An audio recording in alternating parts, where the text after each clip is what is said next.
ဟုတ်ကဲ့မင်္ဂလာပါဒီနေ့မှာတော့ကျွန်တော်က Sagittarius တွေအတွက်ပေါ့နော်နိုဝင်ဘာလလောက်ဆိုဟောစံလေးကိုဖတ်ကြားပေးမှာဖြစ်ပါတယ်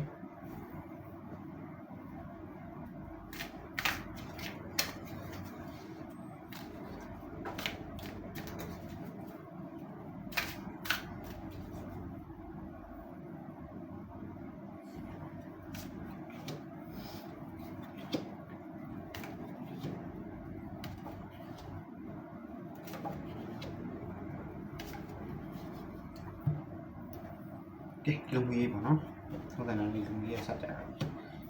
Sagittarius တွေအနေနဲ့ပေါ့နော်လူငွေဘက်ကိုကျွန်တော်ကြည့်ရတဲ့လောက်ကတော့လူငွေဘက်မှာတော့လေအဆင်ပြေနေရမျိုးလေးတော့ရှိရလို့မြင်နေပေါ့နော်လူငွေကန်နဲ့ပတ်သက်ပြီးအဆင်ပြေတယ်နောက်ပြီးတော့ကိုယ့်ရဲ့အလုပ်ကိစ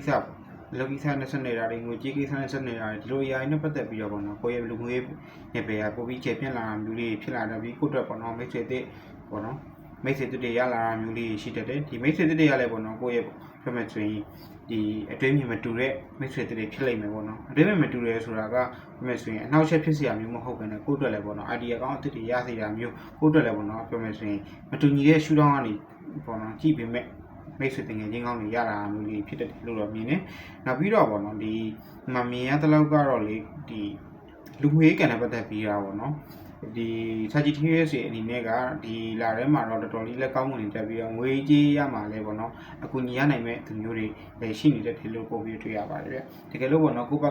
ကဒီအခုညီတစ်ခုလိုတာမျိုးရှိမယ်ဆိုရင်တော့ကို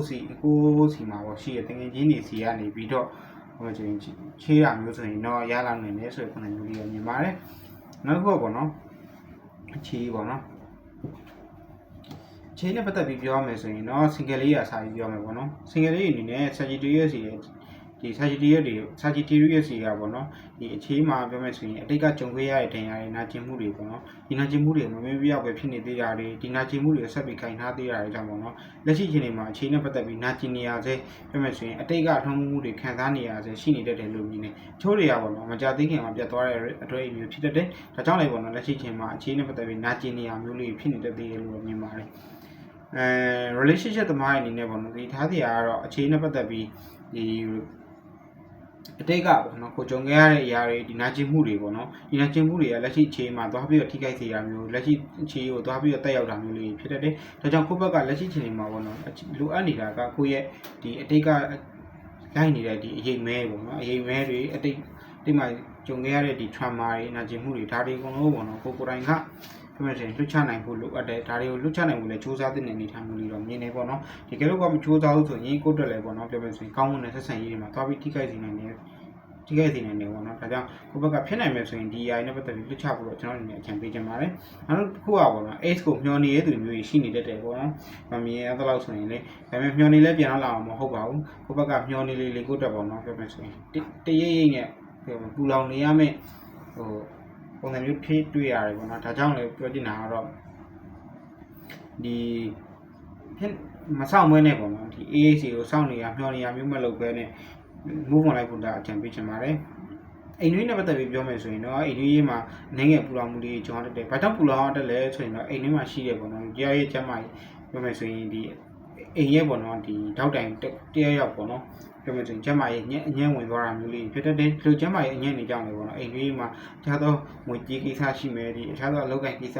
နေပေါ့နော်ပြောမယ်ဆိုရင်အပူတွေဝင်လာတဲ့အနေထားမျိုးလေးမြင်ပါတယ်ဒါကြောင့်လေပေါ့နော်အိမ်ကြီးနဲ့ပတ်သက်ပြီးအပူတွေလည်းဝင်လာနိုင်တဲ့ပုံစံမျိုးလေးမြင်ပါတယ်ဗျကဲနောက်တစ်ခုပေါ့နော်ငွေကြေးပေါ့နော်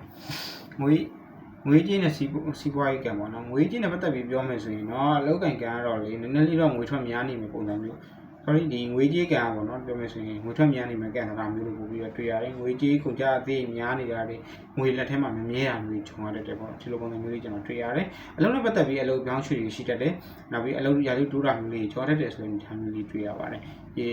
်ရေမြေချက်သွားတာဒါမှမဟုတ်နေဆိုရင်ကိုယ်နဲ့နေမတူတဲ့နေရာပေါ့နော်ဟိုလက်ရှိလုံနေတဲ့နေရာနဲ့နေမတူတဲ့နေရာတစ်ခုခုကိုသွားရောက်ခဏတာသွားရောက်တာမျိုးလေးဖြစ်တတ်တယ်ရာထူးတူးနိုင်သေးတယ်ပေါ့ရာထူးတူးအပြောင်းရွှေ့ပေါ့နော်ကြားရတယ်ပေါ့နော်နောက်တစ်ခုကလေပြောမယ်ဆိုရင်တော့စီးပွားရေးနဲ့ပတ်သက်ပြီးပြောမယ်ဆိုရင်တော့ကိုယ့်ဘက်ကပေါ့နော်ဒီကြံရွယ်ထားတဲ့ကိစ္စလေးရှိမယ်ဒီပြောမယ်ဆိုရင်စီးပွားရေးနဲ့ပတ်သက်ပြီးတော့ကိုယ့်ရဲ့စီးပွားရေးတိုးချဲ့ဖို့နဲ့ပတ်သက်ပြီးစီစဉ်တာမျိုး plan ချတာမျိုးဆိုရင်တော့လေဒီအဆင်ပြေနိုင်တယ်ပေါ့နော်ဒါပေမဲ့ဘလို့အဆင်ပြေနိုင်တော့ဝန်တိုင်းအဆင်ပြေသွားတာမျိုးတော့မဟုတ်ဘူးဒီဟာနဲ့ပတ်သက်ပြီးတော့လေကိုယ့်ဘက်ကပြောမယ်ဆိုရင်ဒီ ကိုလုံးမဲ့အစီအစဉ်နဲ့ပတ်သက်ပြီးတော့အကောင်းဆုံးပေါ့နော်ပြောမယ်ဆိုရင်ကောင်းတဲ့အချက်တွေလည်းပေါ်ပြအောင်ဖြစ်လို့ DI နဲ့ပတ်သက်ပြီးဘာတွေကြုံတွေ့ရမလဲဘာတွေထုံချောရမလဲဒါတွေပေါ့နော်ပြန်ပြောမယ်ဆိုရင်ကောင်းတာရောဆိုးတာရောပေါ့နော်နှစ်ခုမျှပြီးတော့တွေးတတ်ဖို့တော့လိုအပ်တယ်ပေါ့နော်ဒါမှလည်းပြောမယ်ဆိုရင်တကယ်ကြုံလာတဲ့အချိန်မျိုးမှာကိုယ်တော့ပြန်ပြီးတော့ဘယ်လိုမျိုး control လုပ်အောင်လဲကိုအဖြေရှာနိုင်လိမ့်မယ်လို့မြင်ပါတယ်ဒါကြောင့်လိုအပ်တာလေဒီကိုအောင်မြင်မယ်ကောင်းတာတွေကြီးပဲပေါ့နော်ထပ်တွက်ထားမျိုးမဟုတ်ဘဲနဲ့ကိုတော့မကောင်းတာလေးလည်းနည်းနည်းထပ်ပြီးတော့တွေးထားဖို့လိုအပ်တယ်လို့မြင်ပါတယ်ပြီးကျမကြီးပေါ့နော်ကျမကြီးနဲ့ပတ်သက်ပြီးပြောရမယ်ဆိုရင်တော့ဒီကျမကြီးနဲ့ပတ်သက်ပြီးရတော့လေတခုတော့ပေါ့နော်ဒီလူတွေအနေနဲ့လေအသက်ရှူရတဲ့ပတ်သက်ပြီးအသက်ရှူမလို့မောရတာမောပန်းတာတွေဒါမျိုးတွေကျွန်တော်တက်တယ်ပေါ့နော်အဓိကတော့ဒီမှာအသက်ရှူလို့မောရတာမျိုးလေးဖြစ်တတ်တယ်အောက်ဆီဂျင်ကျတာပေါ့နော်ဒီခန္ဓာကိုယ်တွင်းအောက်ဆီဂျင်ကျတာမျိုးလေးလည်းကျွန်တော်တက်တာဖြစ်တဲ့တင်ထားသိချင်ပါတယ်နောက်တစ်ချက်ကဘာလဲဆိုမျက်လုံးပေါ့မျက်လုံးနဲ့ပတ်သက်ပြီးအမြင်အာရုံနဲ့ပတ်သက်ပြီးပြောမယ်ဆိုရင်ခံစားရမျိုးလေးကျွန်တော်တက်တဲ့မျက်လုံးတွေပို့ပြီးပါဝါတိုးလာတာမျိုးတွေမျက်လုံးမှုန်လာမျိုးလေးဖြစ်လာတဲ့ပေါ့နော်ဒါနဲ့ပတ်သက်ပြီးထားသိချင်တယ်နောက်တစ်ခုကဘာလဲဆိုရင်တော့လေကိုယ့်ရဲ့ပေါ့နော်ခြေလက်တွေကဒီလာထဲမှာပေါ့နော်တုံချိတာမျိုးတွေတိတ်ပြီးတော့ပေါ့နော်ပြောမယ်ဆိုရင်weak ဖြစ်တာမျိုးလေးတော့နည်းငယ်ကြောတက်တယ်ဆိုတဲ့ပုံစံမျိုးလေးလည်းမြင်ပါတယ်။ဒါပေမဲ့စိတ်ပိုင်ရဆိုင်ရလဲပေါ့နော်ကိုယ့်ရဲ့မျိုးတိထားတဲ့ကိစ္စမျိုးလေးတွေဒီအလုံးနဲ့ပတ်သက်တော်လေးကောင်းခြေနဲ့ပတ်သက်တော်လည်းကောင်းမျိုးတိထားတွေတအားများလာတဲ့အခါမှာကိုယ့်တက်ပေါ့နော်မွန်းချက်မှုတွေလည်းဖြစ်စေနိုင်တယ်လို့မြင်နေ။ဒီလိုမျိုးမွန်းချက်မှုတွေကြောင့်လည်းပေါ့နော်ကိုယ့်ရဲ့အသက်ရှူလို့မောရတာတွေဒီကိုယ့်တက်ပေါ့နော်ဒီကျန်းမာရေးပိုင်းနဲ့ပတ်သက်ပြီးတော်တော်လေးလည်းအညံ့ဖြစ်သွားနိုင်တာမျိုးမြင်ပါတယ်။ပြီးပညာရေးပေါ့နော်ပညာနဲ့ပတ်သက်ပြီးပြောရမယ်ဆိုရင်တော့ပညာရေးကံတော်တော်လေးကောင်းမွန်နေတဲ့အနေအထားမျိုးလေးတော့တွေ့ရပါတယ်ပညာနဲ့ပတ်သက်ပြီးဒီကောင်းတယ်ဆိုတာပေါ့နော်ကိုယ့်အတွက်ဒီလက်ရှိလုံးနေတဲ့အရာတွေလက်ရှိသင်ကြားနေတဲ့အရာနဲ့ပတ်သက်ပြီးတော့ပေါ့နော်ပညာရေးမှာကိုယ့်အတွက်ဉာဏ်ပညာအလင်းတွေပွင့်လာတာမျိုးလေးဖြစ်တတ်တယ်ဒါကြောင့်လည်းပေါ့ပဲဆောင်းကိုလုံးနေတဲ့အရာနဲ့ပတ်သက်ပြီးလွယ်လင်းတူကိုလေ့လာနိုင်တာလွယ်လင်းတူကိုသဘောပေါက်နိုင်တာတွေဖြစ်နေတတ်တယ်ပေါ့နော်အဲဒီချိန်မှာကိုယ့်ရဲ့ဉာဏ်ပညာကဘယ်မှာဆိုရင် sorry ပါလက်ရှိကိုယ့်ရဲ့ဉာဏ်ပညာပေါ့နော်ဒီလုံဝကိုကောင်းမွန်နေတဲ့အနေအထားမျိုးတွေ့ရပါတယ်နောက်ဆုံးပေါ့နော် overall energy ပေါ့နော်ဒီလောက်မှာတော့လေပြောမယ်ဆိုရင်ဒီအစင်မပြေမှုတွေလည်းရှိတယ်ပေါ့နော်ပြောမယ်ဆိုရင်ကျန်းမာရေးပိုင်းမှာလည်းအញ្ញံလေးရှိမယ်နောက်ပြီးအခြေရေးဒီလိုကိစ္စမျိုးတွေမှာပေါ့နော်ကြုံတွေ့ရမျိုးပင်ပန်းတာဆိုရင်စစ်ပင်ပန်းမှုတွေဆုံးရှုံးရတာတွေဒါမျိုးလေးကြောင့်ပေါ့နော်ကိုယ့်အတွက်အကုန်လုံးမှာအဆင်ပြေနေနိုင်ပေမဲ့လည်းပြောမယ်ဆိုရင်စိတ်ထင်သလိုမပြောနေရတာမျိုးလေးတော့ဖြစ်နေတတ်ပါတယ်ပြောချင်တာတော့လေဟိုပြောရမလဲဒီကိုဘက်ကပေါ့နော်ဒီကောင်းတဲ့ဟာတွေလည်းရှိတာဆိုးတဲ့ဟာတွေလည်းရှိတာဖြစ်တဲ့အတွက်ပေါ့နော်ဒီဆိုးတဲ့မှာဆိုးတဲ့ဟာတွေကြီးမှာပဲအားမဆိုင်ဘူးလို့လိုအပ်တယ်နောက်တစ်ခုကပါဆိုကိုယ့်ရဲ့လောဘပေါ့နော်ကိုယ့်ရဲ့လောဘနဲ့လောဘဒေါသပေါ့နော်ဒါတွေနောက်ပြီးအတ္တတွေဒါတွေကိုနဲ့ပတ်သက်ပြီးတော့တော်တော်လေး short ဖို့လိုအပ်တယ်ဒါလို short မှသာလျှင်ပေါ့နော်တချို့သောကိစ္စတွေမှာပြေလဲအောင်ပြောမယ်ဆိုရင်အဖြေရှာရတာမကြပဲနဲ့ random ကိုရှာတွေ့သွားတာမျိုးလေးဖြစ်တတ်တယ်ပေါ့နော်ဥပမာပြပြမယ်ဆိုရင်ဒီပြင်းဟောပေါ့အခြေအနေနဲ့ပတ်သက်ပြီးပေါ့နော်